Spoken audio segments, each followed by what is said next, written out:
world here at the 2024 national event, NAWCQ. My goodness, with world, please introduce yourself to the world. My name is Yair Brito. I got top 64 with a 60 card Firepower deck of my own concoction. It's a Vanquish Soul Fire King Snake Eye deck. My goodness, when did you decide to play this deck for the event? I've been on this since the Fire King structure that came out. When the Fire King structure that came out, I realized immediately that there's some really good synergy with it and Vanquish Soul because of a tech card that I'm going to talk about. And then I decided to put in a little bit of Snake Eye stuff in there, and it made it work really, really well. I got 48th at Rally, so I bubbled and took it to I topped 2 OTS tournaments, which is actually how I got my first invite to Nats here. And then, yeah, did regionals I didn't do too well, but I liked the games that I played. I feel like this deck was like a really good choice into the meta. Okay. Yeah. Before we see the goo, any shoutouts? Yeah, absolutely. So shout out to Team Dream Vision in Baltimore. Also shout out to my boys in Tampa. I like Nick and Austin, as well as all my other boys down there.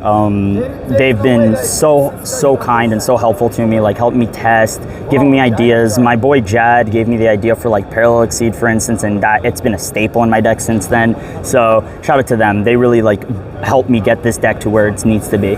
Okay, sweet. And I heard you have the YouTube channel. Would you like to plug it? Yeah, absolutely. So it's at the Card Brothers. If you just do Card Brothers on YouTube, it's hard to find, so you gotta go at Card Brothers. Okay, sweet. Yeah. Without further ado, please share with the top 64 goo. Absolutely. Okay, so we'll start off with the Snake Eyes engine. I'm running 2 Ash. The reason I'm not running 3 is because I wanted to keep the amount of normal summons in my deck at a proper ratio. Snake Eyes Ash plays the best into Droll, but it plays the worst into low impact hand traps. 2 Poplar. I wanted to make sure to have the second one for, like if I drew one, I wanted to make sure I had another one in deck to be able to trigger it. And it's so nice. Even opening it up is really not bad. 1 Flamebirch. Notice there's no Oak. Don't need it at all. Or Temple. 1 Witch. 1 OSS. 3 Wanted. I borrowed these from a friend, so 3 Wanted. I decided to go 3 Wanted with 1 Witch, just because I was like, I'd rather see Wanted over Witch, obviously, but I was usually playing 3 Witch and 2 Wanted, but I realized that I was opening too many redundant cards in like the Snake Eyes engine. You don't want to see too much of one engine. You want to see like a nice mix. So because of that, I wanted to reduce the redundancy while maximizing the consistency at the same time. And then also 3 Bonfire. So that's the Snake Eyes engine. But also, honestly, you could run any ratio of like Wanteds, Diabell Stars, and Bonfires. Like you could run none of them and the deck still works. It's just for added consistency. Now for the Fire King engine, we have 1 Ponix, 1 Sacred Fire King Garunix, 2 High Avatar Kieran, 1 Arvada, 1 Barong to play around Nib and stuff. And then the first really cool tech option, Baby Kieran. So this is one of the 2 bridges in my deck / extra deck that helps this deck actually work. The idea is normal summon Snake Eyes Ash. Everyone knows what the normal combo for Snake Eyes Fire King is. The difference is when you go Garunix, pop Baby Kieran instead of like Arvada or Big Kieran. Then Baby Kieran says when it's destroyed, you just foolish any fire. So I'll usually foolish a Rosin, and then because my board is Garunix with Flamebirch, I'll link the 2 for a Sunlight Wolf, bring 2 bodies back. Sunlight Wolf, add the Garunix back so I play around Call By. And then later down, and then I make Princess, summon back the Raisin, get Jiaolong, use the last level 1 in Princess to make Ambler Whale, summon out the Jiaolong by revealing Jiaolong with Raisin. Then I make Rock with a Raisin, add back the Raisin, and then I have Raisin and Garunix to reveal off Jiaolong to get the trap. So it makes the trap live. And you don't even have to have any other fires, you just need Snake Eyes Ash and you get the whole thing. So, and I've also like dumped Snake Eyes Ash off of this. It helps with chain blocking effects on your opponent's turn. And what's also really cool is in round 11 today, I lost die roll. My opponent made me go first. I was like, oh, you're on Tempai. I did Snake Eye Fire King stuff. I dumped Ash Blossom with this and then added it off with Sunlight Wolf so I could have the Ash for the Kaiman. So that was, it's a really cool tech. And then the spells is 1 Sanctuary, 1 Island, and 1 Circle of the Fire King. This card is busted in this deck. Target 1 fire on your field, 1 fire in your graveyard. Pop the one on the field, summon the one in the graveyard. And if you do, summon the one in the graveyard. It works so well with this deck because you can like target Big Kieran on field and Rosin engrave, pop, summon, and then Rosin triggers, Kieran triggers, Garunix triggers. It's like so nice. You, especially going into, my bad, I put this here. Especially going into the battle phase, if I have like a Garunix Eternity with 2 materials, I go enter battle phase, attack, circle, pop, summon. It brings back 2 bodies. This gets me Jiaolong. I can summon the Jiaolong in the battle phase. I play around Nib and still OTK. I did the math. It's like I do like 18,000 damage. Oh my goodness. Yeah, so it's really cool. That's the Fire King engine. And now for the engine that probably the majority of viewers are going to be here to watch is the Vanquish Soul engine. So 3 Vanquish Soul Rosin. This is also a 1-card combo, and I can actually like run through after the deck profile. I can run through it real quick. But this is the best. This plays the worst into Droll, but it plays the best into low impact hand traps. So that's what I was saying. Like, and because of that, at the very least, if I get Drolled, I can still make Rock and add this back and still just do Vanquish Soul stuff on my opponent's turn. So that's the whole theory behind this. 2 Jiaolong. There are combos where you need to use one as a link fodder, so you want to have the second one in deck to search. So 2 is like the right amount. And then for the other ones, it's just 1-ofs. 1 Mad Love, 1 Borger, 1 Pantera, 1 Caesar. You search all these guys, honestly. Like, you don't need more than 1. The big guys, Borger and Caesar, are honestly bricks in this deck because of the fact that you run this, you run Sacred Fire King Garunix, you got, Kieran, you have Flamebird, you have so many big bodies that contribute to bricky hands, so you want to minimize that. So that's why they're at 1. And then for the spells, we have 3 Stake Your Soul. This deck runs like 24, 25 fires, so this thing's like always raising. 1 Continue, it's mandatory for a combo, for the normal summon Raisin combo, and then 1 Snow Devil. This thing is busted. This thing, so I've had a number of people just scoop because I had this live. And this gets live because, as I said earlier, where you go like, oh, Jiaolong reveal the 2 fires that through the combo and get this, in their standby phase, you get Ponix back to your hand, reveal 2, get Borger. When you summon the Rosin out with Rock, you get Caesar, you have all 3 attributes. So it's live guaranteed. Now, the last, and then I have 1 tech choice, which is Parallel Exceed. This card's crazy. Like, this helps me play through hand traps. It makes Infernal Flame Banshee, which is another bridge in my extra deck. It can also make IP, be extra bodies. This is great. It was honestly, and shout out to Jad again for this. This is great. Now I'm running 20 non-engine, and 20 non-engine. This is 3, 6, 9, 12. 14, 20 non-engine, 14 hand traps. So I decided to increase the amount of hand trap count, but I didn't want to go too hard because I hate the 18 hand trap decks. Like, it's just not fun. But I chose 3 Droll. I thought Droll would be really good, and I was correct. 3 Nib. I thought Nib would be really good, and I was correct. It only sucked against Tempai and Yubel, and I nibbed a Tempai player once. So that was kind of funny.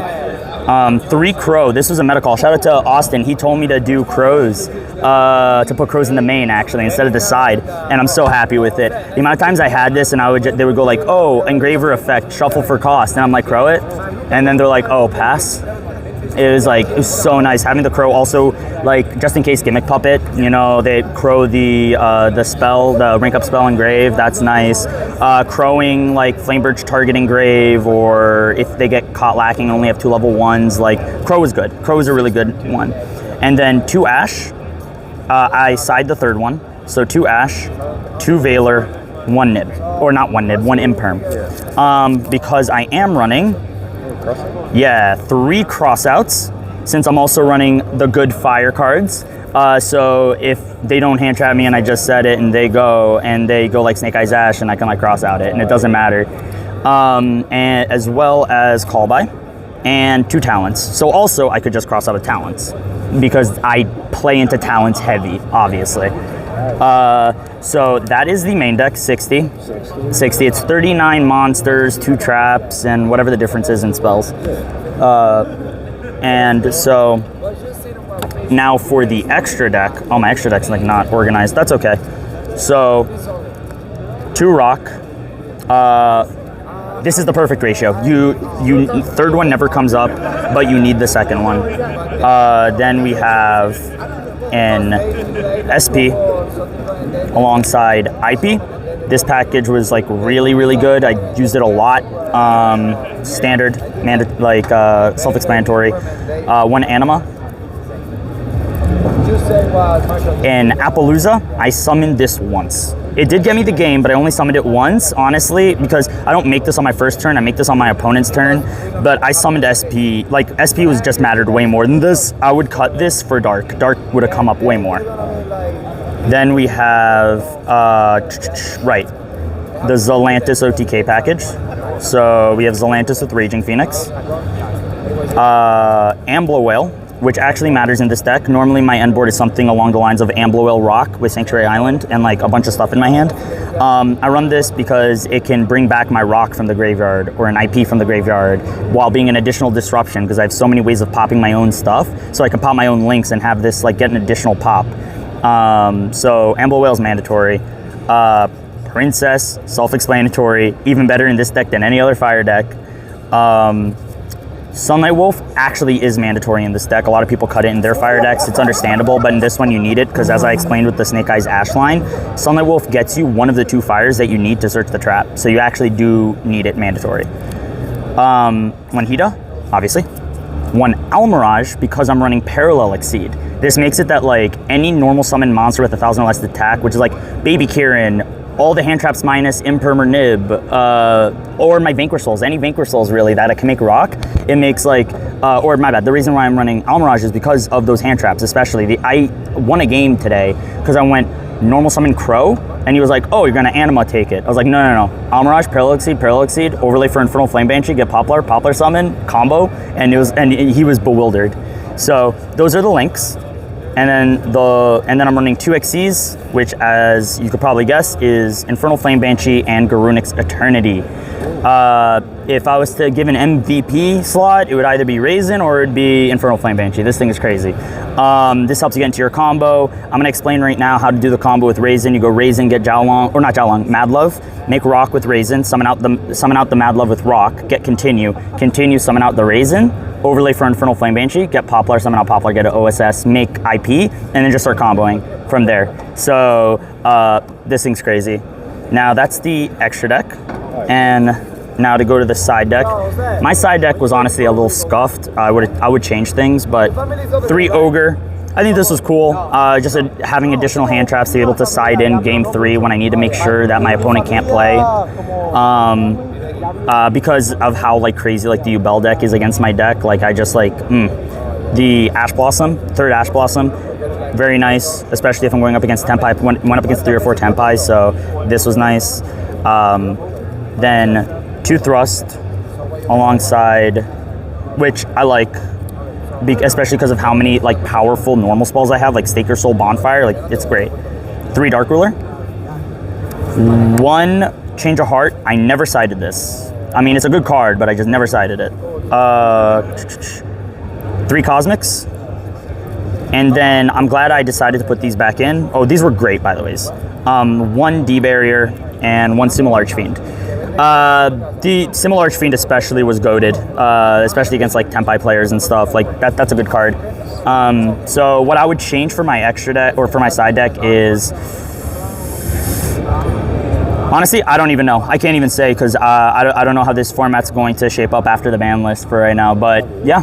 Maybe we'll explain it on the profile on your channel. Yeah. It's true. Give a follow, guys. Yeah. If you want, like, I'm gonna give like a super in-depth guide, and I'm also gonna we're gonna have a combo video out with multiple different combos, 1-card combos, 2-card combos, showing like how freestyle this deck can be. There you go. So all that information will be down in the comment section now, guys. So, yeah. And, see ya.